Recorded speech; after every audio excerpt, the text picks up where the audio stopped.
અમદાવાદના વટવામાં નવજાત બાળકીનો 1.5 લાખ રૂપિયામાં સોદો થયો હોવાની વિગતો મળી રહી છે।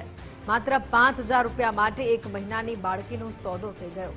ઉઘરાણીના 1 લાખ રૂપિયા પરત ન આપતા બાળકીનો સોદો કરવામાં આવ્યો। ફરિયાદી દંપતીએ રિક્ષા લેવા 1 લાખ રૂપિયા ઉધાર લીધા હતા। રૂપિયા ન હોય જેના કારણે નવજાત બાળકી આપી દેવાઈ અને આ નવજાત બાળકી આપી દેવાની લાલચના આક્ષેપ જે કરવામાં આવી રહ્યા છે। વટવા પોલીસે 4 મહિલા આરોપીઓની આ સમગ્ર મુદ્દે ધરપકડ કરી છે। બાળકી વેચી સારા ઘરમાં આપી છે તેવો ફરિયાદમાં ઉલ્લેખ થયો હોવાની પણ વિગતો મળી રહી છે। આરોપી મહિલા બાળકીને રમાડવાના બહાને લઈ ગઈ હતી। બાળકી પરત માંગવા જતા તેને વેચી દીધી હોવાનું મહિલા આરોપીએ જણાવ્યું।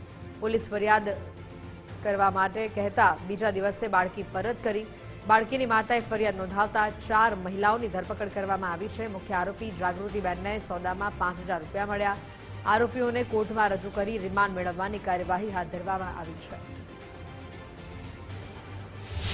એમની જે દીકરી હતી 1 મહિનાની, એ દીકરીને તેમની જે આમના પતિના જે ધર્મના બેન છે જાગૃતિબેન, જે આયોજનનગરમાં રહે છે, તેઓ રમાડવા માટે લઈ ગયેલ અને પરત ના આપતા તેઓ માંગવા ગયેલ તો તેઓ એવું જણાવેલ કે ભાઈ તમારા અગાઉ મેં જે ઉધારના પૈસા આપેલા હતા એ પરત ના આપતા મેં અમને સારા ઘરમાં આપી દીધેલ છે અને બાળકીને ત્વરિત શોધી કાઢી અને એના મા બાપને પરત સોંપાવેલ છે અને હાલમાં આ તપાસ ચાલુમાં છે અને કુલ જાગૃતિબેન સહિત વચ્ચે જે 2 બહેનો છે, કૃષ્ણાબેન અને મંજુલાબેન, અને આ બાળકી જેને લીધી છે ગીતાબેન, એ ચારેને વિધિન 24 અવર્સમાં અટક કરવામાં આવેલ છે કે એના પતિએ રિક્ષા જે ખરીદેલ હતી ત્યારે આ જાગૃતિબેને એમને 1 લાખની મદદ કરેલ હતી, જે પૈસા તેઓ આર્થિક સંકલનના કારણે પરત આપી શકેલ ન હતા।